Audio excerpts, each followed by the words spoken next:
Assalamualaikum warahmatullahi wabarakatuh. Alhamdulillahi wa kafa. Wassalatu wassalamu ala rasulil mujtaba. Amma ba'd. Kaum muslimin dan muslimat yang dirahmati Allah, mudah-mudahan insyaAllah Allah terima amal ibadah kita di bulan yang mulia ini. Puasa kita di siang hari, kemudian qiyam kita di malam hari. InsyaAllah semua ibadah kita diterima oleh Allah Subhanahu wa taala. Meskipun kita sedang menghadapi bencana di bulan ini, tapi mudah-mudahan Allah Subhanahu wa taala tetap senantiasa melimpahkan rahmat dan karunia-Nya kepada kita. InsyaAllah wabah yang sedang kita hadapi ini akan segera diangkat oleh Allah Subhanahu wa taala. Tidak ada satu masalah, tidak ada satu persoalan pun, melainkan ada penyelesaiannya. Mungkin sekarang ini kita tidak mengetahui penyelesaiannya, tetapi Allah mengetahui. Dan Allah telah menetapkan penyelesaian itu. Tinggal lagi kita berserah diri kepada Allah.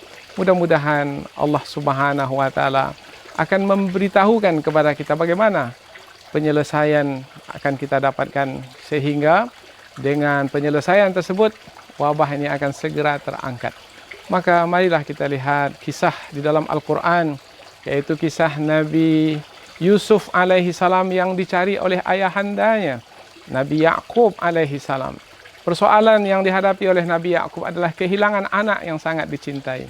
Tetapi Allah berikan penyelesaian, yaitu anak yang sudah lama terpisah dari dirinya, sekarang alhamdulillah kembali dan Allah berikan penyelesaian itu.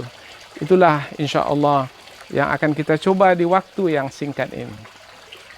Kaum muslimin dan muslimat yang dirahmati Allah, ini adalah bulan Ramadan, bulan Al-Quran. Maka kisah Al-Quran, yaitu kisah yang sangat banyak sekali pelajaran yang terkandung di dalamnya, mungkin bisa kita jadikan sebagai penenang hati kita untuk mendapatkan penyelesaian sebagaimana yang pernah didapatkan dahulu oleh Nabi Ya'qub alaihi salam. Nabi Ya'qub menyampaikan kepada anak-anaknya untuk mencari Nabi Yusuf alaihi salam, yaitu adik mereka, dan satu lagi adik mereka yang juga terpisah, yaitu yang sudah ditahan di negeri Mesir, sementara mereka berada di Palestina.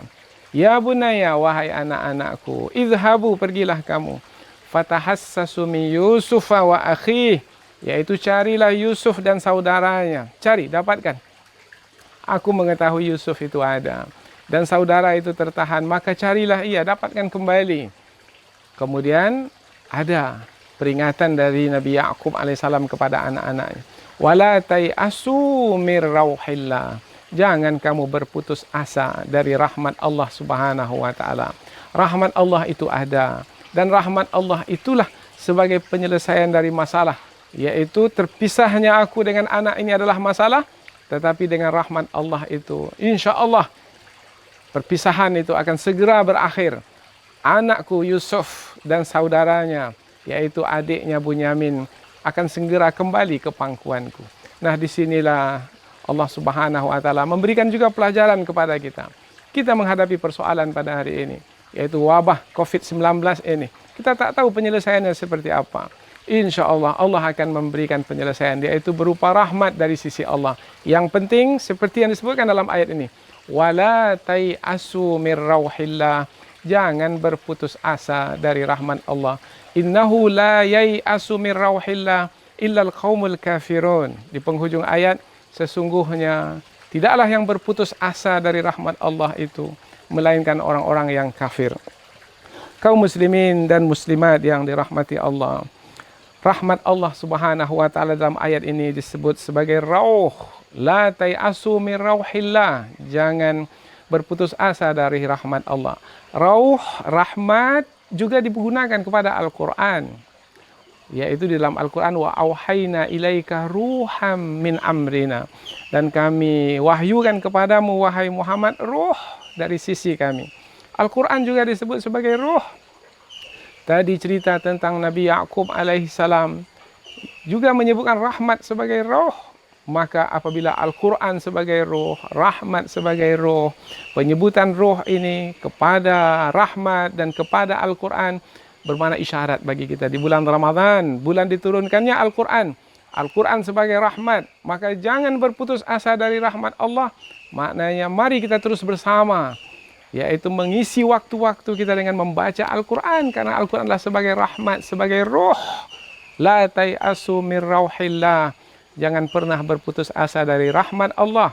Ruh sebagai rahmat, Al-Quran sebagai ruh, sebagai rahmat.